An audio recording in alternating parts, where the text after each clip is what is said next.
Welcome to Swastha Ayushman Chikitsalaya. This is Dr. Karishma, naturopathy physician.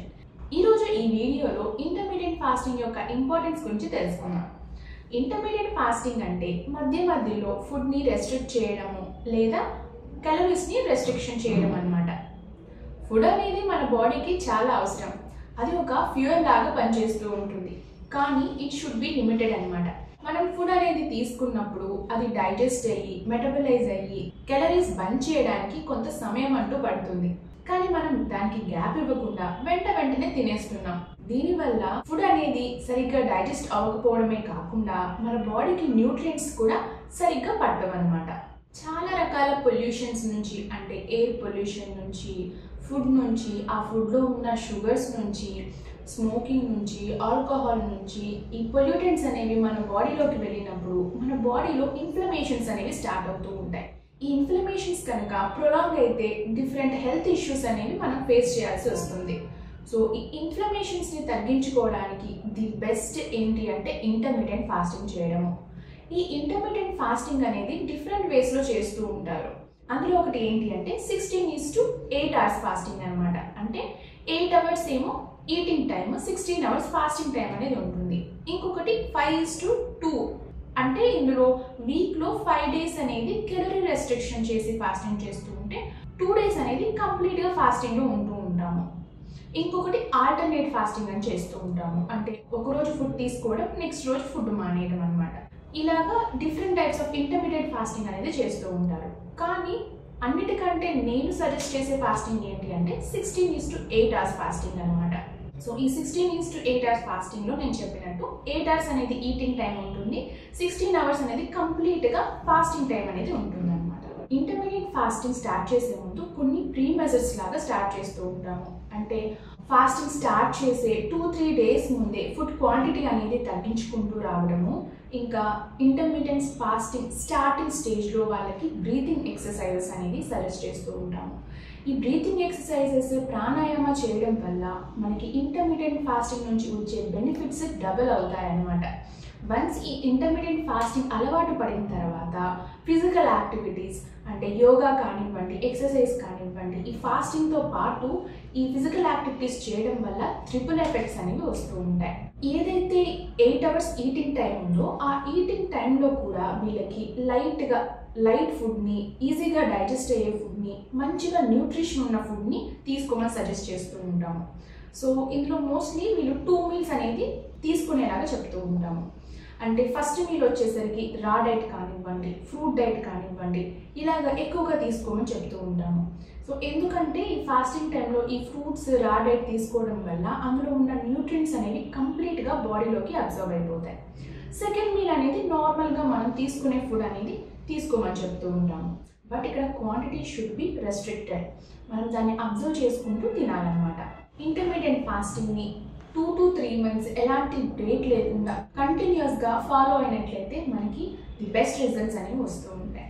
జనరల్గా ఈ intermediate ఫాస్టింగ్ని కొన్ని రిలీజియన్స్లో 15 days ఒకసారి fasting చేస్తూ ఉండడము, లేకపోతే ఇయర్ మొత్తం మీద 1 month అంతా ఇంటర్మీడియట్ ఫాస్టింగ్ ఉండడము, ఇలా ప్రాక్టీస్ చేస్తూనే ఉంటాము. ఈ ఇంటర్మీడియట్ ఫాస్టింగ్ చేయడం వల్ల మనకి ఎలాంటి బెనిఫిట్స్ వస్తాయి అంటే మన బాడీలో ఏదైనా హార్మోనల్ ఇంబ్యాలెన్స్ ఉన్నా కానివ్వండి, ఎవరైతే పీసీఓఎస్తో, పీసీఓడితో, హార్మోనల్ ఇంబ్యాలెన్సెస్తో బాధపడుతున్న వాళ్ళు ఇంటర్మీడియట్ ఫాస్టింగ్ చేయడం వల్ల వాళ్ళ హార్మోన్స్ అనేవి బ్యాలెన్స్లోకి వస్తూ ఉంటాయి. బాడీలో ఎలాంటి ఇన్ఫ్లమేషన్స్ ఉన్నా కానివ్వండి, ఇంటర్మీడియట్ ఫాస్టింగ్ని ఫాలో అవడం వల్ల ఇలాంటి ఇన్ఫ్లమేషన్స్ అయినా తగ్గిపోతూ ఉంటాయి. ఇంకా ఎవరైతే ఒబేసిటీతో బాధపడుతున్నారో, వాళ్ళు వెయిట్ లాస్ అవ్వడం చాలా కష్టంగా ఉంటుందో అలాంటి వాళ్ళు కూడా ఇంటర్మీడియట్ ఫాస్టింగ్ చేయడం వల్ల చాలా మందిలో ఇంచ్ లాస్ అనేది చూస్తూ ఉన్నాం. ఇంటర్మీడియట్ ఫాస్టింగ్ చేయడం వల్ల కీటోసిస్ ప్రాసెస్ అనేది ఇంప్రూవ్ అయ్యి ఫ్యాట్ బర్నింగ్కి హెల్ప్ అవుతూ ఉంటుంది. మనం తీసుకున్న ఫుడ్లో ఉన్న గ్లూకోజ్ అనేది మన లివర్లో గ్లైకోజన్ లాగా స్టోర్ అవుతూ ఉంటుంది. ఒకవేళ ఈ గ్లైకోజన్ స్టోర్స్ అనేవి అయిపోకపోతే ఫ్యాట్ లాగా కన్వర్ట్ అవుతూ ఉంటుంది.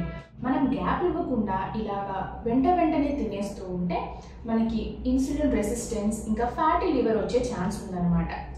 ఎప్పుడైతే మనం ఇంటర్మీడియట్ ఫాస్టింగ్ అనేది చేస్తామో గ్లైకోలిసిస్ ప్రాసెస్ అనేది యాక్టివేట్ అయ్యి ఈ గ్లూకోజ్ లెవెల్స్ అనేవి మన బాడీకి యూజ్ అవుతూ ఉంటాయి. అప్పుడు మనకి ఇన్సులిన్ సెన్సిటివిటీ అనేది పెరుగుతుంది, ఇంకా ఫ్యాటీ లివర్ రాకుండా కూడా మనం ప్రివెంట్ చేసుకోవచ్చు. మనం ఈ ఇంటర్మీడియట్ ఫాస్టింగ్లో 16 అవర్స్ ఫాస్టింగ్ అనేది చేస్తున్నాం కదా. సో ఈ 16 అవర్స్ ఫాస్టింగ్లో మన బాడీలో ఆటోఫేజియా ప్రాసెస్ అనేది స్టార్ట్ అవుతుంది.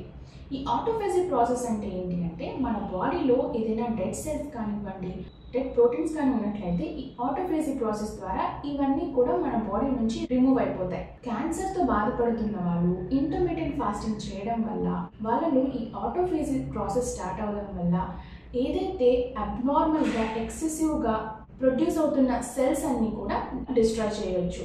ఇంకా ఇంటర్మీడియట్ ఫాస్టింగ్ వల్ల కార్డియాక్ హెల్త్ అనేది కూడా ఇంప్రూవ్ అవుతుంది. ఫ్యాట్ స్టోర్స్ అనేవి తగ్గి బ్లడ్ అనేది పల్చగా అయ్యి హైపర్ బ్లడ్ ప్రెషర్ని తగ్గిస్తుంది. అలాగే డిస్లిపిడిమియా రాకుండా కూడా ప్రివెంట్ చేస్తుంది అనమాట.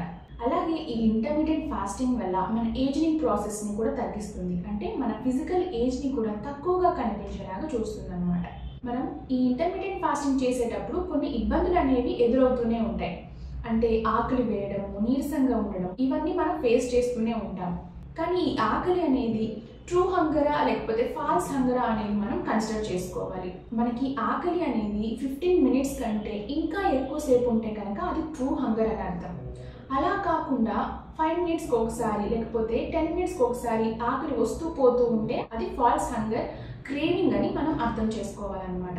జనరల్గా ఆకలి అనేది గుడ్ హెల్త్ని రిఫ్లెక్ట్ చేస్తూ ఉంటుంది. సో ఈ ఇంటర్మీడియట్ ఫాస్టింగ్ చేయడం వల్ల కూడా మనకి న్యాచురల్ హంగర్ అనేది వస్తుందన్నమాట. మనకి న్యాచురల్ హంగర్ వచ్చినప్పుడే మన స్టమక్లో కరెక్ట్గా యాసిడ్స్ అనేవి ప్రొడ్యూస్ అయ్యి మన బాడీలో డైజెషన్ ప్రాసెస్ కూడా కరెక్ట్గా జరుగుతూ ఉంటుంది. ఇంటర్మీడియట్ ఫాస్టింగ్ చేసేటప్పుడు మీరు మధ్య మధ్యలో టీలు, కాఫీలు, బిస్కెట్స్ తీసుకోవడం వల్ల అది కంప్లీట్ ఇంటర్మీడియట్ ఫాస్టింగ్ అనేది అవ్వదు. ఏ టైం అయితే మనం ఫుడ్ తీసుకోవాలో ఆ టైంలో ఫుడ్ తీసుకుంటూ మిగతా టైం అంతా కంప్లీట్గా ఫాస్టింగ్కి కనుక మనం గ్యాప్ ఇచ్చినట్లయితే మనకి మంచి బెనిఫిట్స్ అనేవి వస్తూ ఉంటాయి. ఇంకా మనం ఫాస్టింగ్ ఉంటున్నాం కదా అని చెప్పేసి ఒక రోజంతా ఫుల్గా ఫుడ్ తీసుకొని తర్వాత కంప్లీట్గా ఫాస్టింగ్ ఉండడం వల్ల కూడా మనకి మంచి బెనిఫిట్స్ అనేవి రావు.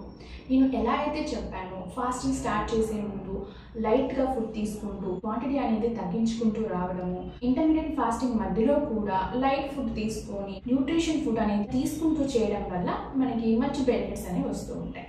సో నేను చెప్పినట్లు మీరు ఈ ఇంటర్మీడియట్ ఫాస్టింగ్ని స్ట్రిక్ట్గా ఫాలో అయితే కనుక నేను ఏవైతే కండిషన్స్ చెప్పానో ఆ కండిషన్స్ నుంచి మీరు రిలీవ్ అవ్వచ్చు. ఇంకా మీకు ఏమైనా డౌట్స్ కనుక ఉంటే మా స్వస్థ ఆయుష్మాన్ చికిత్సాలయకు వచ్చి మమ్మల్ని కన్సల్ట్ అయితే కనుక దీని గురించి ఇన్ డీటెయిల్గా మీకు వివరిస్తాం. Thank you.